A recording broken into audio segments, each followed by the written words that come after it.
kebijakan ormas agama untuk mengelola batu bara baik, saya nggak paham baiknya di mana.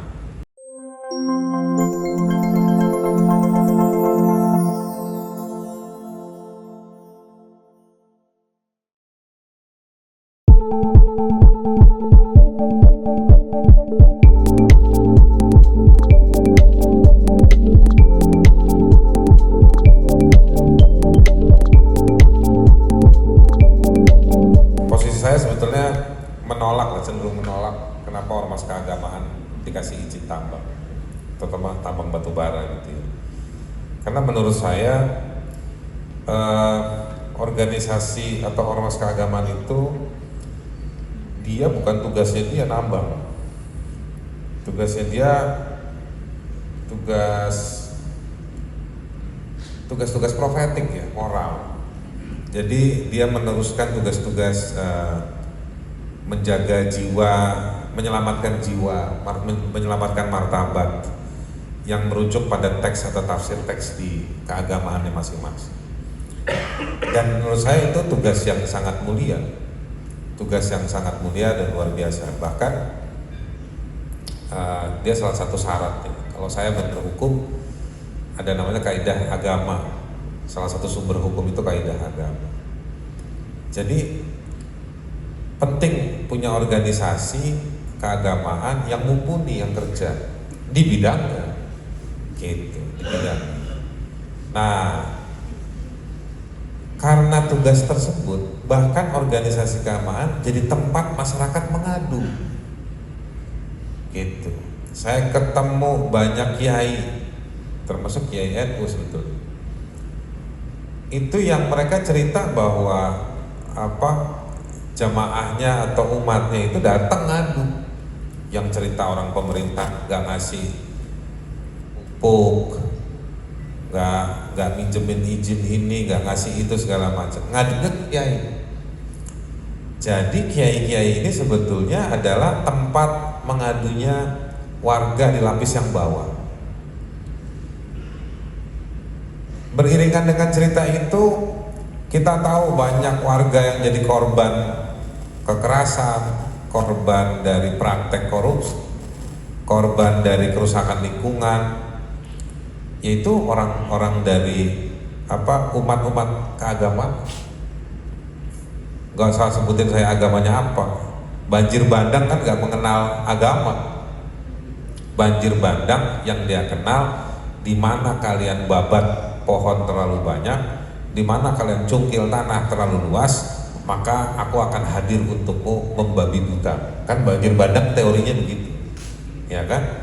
Dari di Padang yang mayoritas Islam sampai di Papua yang mayoritas Kristen atau Katolik terjadi. Karena teorinya teori alam. Nah, ditampungnya di mana? Di masjid, di pesantren, di gereja. Jadi menurut saya juga bingung kalau ada yang menyambut baik kebijakan ini.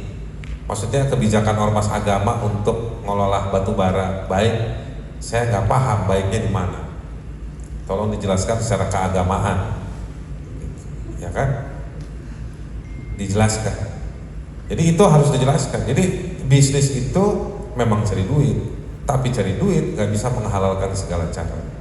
Ada satu slogan yang bagus yang dicetak dalam sebuah kaos yang saya punya kaosnya. Jika si miskin, ditulis si miskin dalam kurung 99%. Jika si miskin tidak lagi menemukan apa untuk dimakan, maka dia akan datang ke si kaya. Tahu maksudnya? Yang kaya akan dimakan. Jadi jangan menghalalkan segala cara untuk bisnis,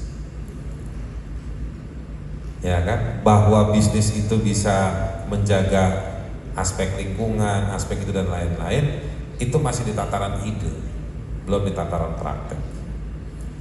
Apalagi kita mau dorong, ini menurut saya jahat ya kalau kita boleh setuju lah soal energi ya, bisnis energi.